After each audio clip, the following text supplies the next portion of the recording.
Hey, what's going on, everybody? It's Sam from CameraLegend.com. And Gong Hei Fat Choi. That the way you say it? I know we are a little late, actually a lot late for Chinese New Year, but it is never too late for another cool camera now, is it? So today I have not only a pretty cool camera, but also a somewhat mysterious camera, and it's coming to us all the way from China. That camera is the Great Wall DF camera. Now, let me just say, I always like to give credit to those who came before. Whatever there is on this camera on the web is actually great information. So I would advise, if you're interested in one of these cameras, to check that out first. They pretty much got the information on the spot. So anyway, a lot of the stuff that I'm going to tell you is a repetition of some of that, but what I would do differently is to actually show you some of the workings of this camera, because as of today, April 2019, this video right here would be the only video that you'll find on the Great Wall DF camera. So there may be other videos after this, but right now this would appear to be the first YouTube video on this camera. So let's try to demystify the Great Wall DF camera. Getting back into my Leonard Nimoy pose again, man, in search of da da da da. Now, even though everything today is made in China, there are actually a precious and few cameras that were actually made in China for the Chinese population, that actually made it out of the Forbidden Kingdom into the world market. And so this is one of them. The only other ones I could think of right off the bat: Seagull, the Seagull TLRs, Pearl River, I think, I don't know. Anyway, very precious few, especially film cameras. So this is actually one of those rare cameras. Now, a little history: this camera was apparently made in a place called the Beijing Camera Factory. When I was a kid, one of my best friends was actually a Chinese American guy. Chinese American meaning that his parents were from China, but he was born here. And he used to always joke with me, "Oh, my parents came from the Guangdong province of China." And then we would both crack up. And then I would say to myself, I'm not sure why it was so funny. And he just kept repeating it. And then I realized after a while that the funny part was that it just sounded funny. The Guangdong province of China. So so I don't know if this camera came from the Guangdong province of China or not, but it was obviously made in Beijing, China. actually, my friend, I mean, that was brilliant, man. The Guangdong province of China. There are a few variants of the same camera. I don't want to boggle you down with all this information, so if you're actually really interested in this camera, just click on the link below and you can find out what the variations of this camera are.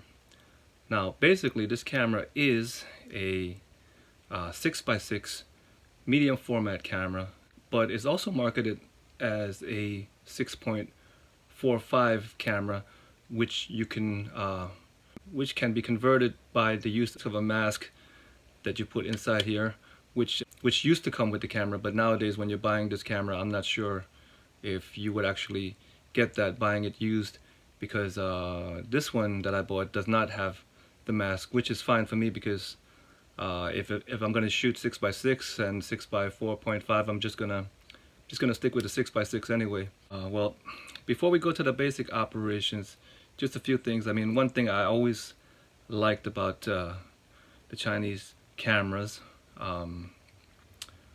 the naming scheme. They never use any fancy names, no nouvelle type names, you know. Great Wall. That's the I mean, that's as Chinese as you can get, right? When you hear Great Wall, what do you think of? Great Wall of China, right? So I mean, it's just like when you're ordering food in a restaurant, man, you know, beef with broccoli, rice with chicken, vegetables. You can't get any more basic than that. I made a mistake once of asking the waiter, I wanted this rice with chicken and vegetables, and I said, what do you guys actually put in there?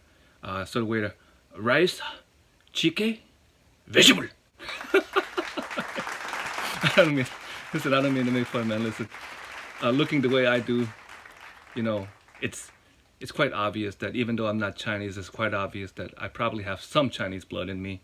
And when you think of the great Chinese Empire, the expansive nature of the Chinese Empire, to me, I wouldn't be surprised if almost everybody in this world has some Chinese blood in them, which is a great thing. But is this camera great? That's what we're gonna find out right now. Okay, so now before we take a closer look at the Great Wall DF camera, I need to make a disclaimer. I would like to say that I do not claim to know everything about this camera. Okay, so if you are one of those people that do, please feel free to leave a comment if I made a mistake or anything like that. Now, as I wrote in the article, there are a few variants of this camera, the most popular being the Great Wall DF2 model. Now, when I bought this camera, it was advertised as the Great Wall DF2, but one of the reasons I actually decided to take the plunge was because when I looked over the pictures, I said to myself, this might actually be a DF3 or a DF4 because it has the addition of a flash shoe and the PC socket. So those are just some of the extra things that they added to the camera. So I believe that this might actually be a DF4, but I'm not 100% sure. Anyway, as I said, this is actually a 6x6 SLR. The lens is a 90mm f3.5 Great Wall lens. It's been said to be a Tessar formula, Tessar clone. And let's just take a look at some of the workings of this cam. And the lens mount actually is quite interesting. It is said to be a Leica screw mount lens mount, which sounds great on paper, but actually, I guess due to some technical reasons, the way they built it or whatever, you cannot really use those lenses. You cannot really use those lenses the way that you think that you might be able to, because first of all, those lenses were made to cover 35mm, and now this is, you know, this is actually a 6x6 medium format camera. That's one thing. The second thing is I believe that you cannot get infinity focus using that. You're probably gonna have an image circle. So I think the main thing that you could actually use it for is maybe getting like macro shots, things like that. Let's just take a look at the camera is actually SLR type camera, which means there's actually a mirror in there. And an interesting thing about this camera is the mirror is actually a part of the shutter mechanism in what they call a guillotine shutter. So when the mirror lifts, the shutter comes down almost like a guillotine, like that, and chop your neck off right there. He'd see Chinese boxing. Can beat any of his barbaric tricks. Anyway, so that's the way it works. Almost like the, it's based actually from a German camera called the Pilot. And you can also find these guillotine shutters in the Exus from Germany, and as well as some large format cameras for barrel lenses. Anyway, let's take a look at the back. I'm going to show you the basic operations of this camera. Okay, so it uses a waist level finder. Just pull that up right there. Okay, and this is where the viewing is. Now, everything on this camera is a little bit chintzy, a little bit flimsy, a little bit odd. I mean, it feels solid enough, but you just don't get the impression that it's gonna, you know, take a lot of abuse, which it was not meant to, because it was actually meant to be a low budget camera. So anyway, the operations are somewhat confusing. I'm gonna try to get you through that. So to change this is the shutter speed dial. So to change the shutter speeds, you need to pull this up. See that right here? Pull it up, turn it, and just line it up. Line it up, you see that right there? And this is the shutter release. This one is a self timer. This is actually a mechanism to prevent double exposures. So to wind the film, you're going to, like this, you're going to hit a click.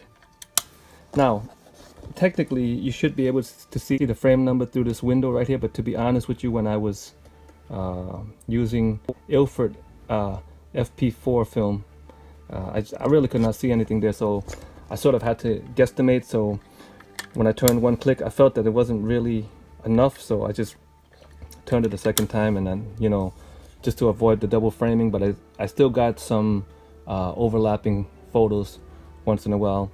So this is actually one of those cameras that's great for lomography type people who enjoy that kind of stuff, which, as I said, I like once in a while, but not all the time. Okay, and so once you wind it, then to cock the shutter, you need to turn it this way until you hear a click. Okay, and the shutter speed is right here. So let's just take one shot and see what it sounds like. And what's our shutter speed right now? Our shutter speed is 1/60th of a second. Okay, and let's just see what it sounds like. There you go. And right there. Okay, so we can actually see if this is actually going to work. So now you wind the camera, then turn the mirror back. Okay, now if this camera, if the shutter is working, then we should see some light coming through. Let's see. Okay, cool. All right, so that worked. Okay, that's pretty much it. And then you control the aperture just traditionally, like that. Like that.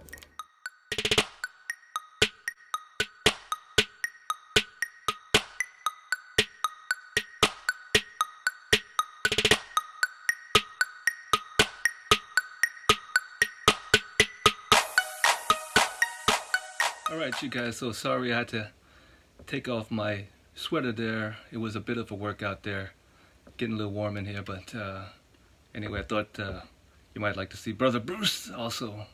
That's my man right there. So now, if you guys are looking for one of these cameras, the prices are trending right now anywhere between $60 to $160. And as I said before, the DF2 is the most popular model, but if you see anything with the extras, you know, that might actually be one of the later models. So if you're interested in the camera, just try to get the best one you can for the price. Don't knock yourself out too much. This is also not a really high quality item, so the shutters have been known to fail. They're not the most reliable shutters. As I said, they're based on the Pilot cameras from the 1930s, which also were not the most reliable as far as the shutters. So it's one of those cameras that, you know, you can have a lot of fun with, and you may be surprised to get some really nice results out of, but it's not something to really knock yourself over.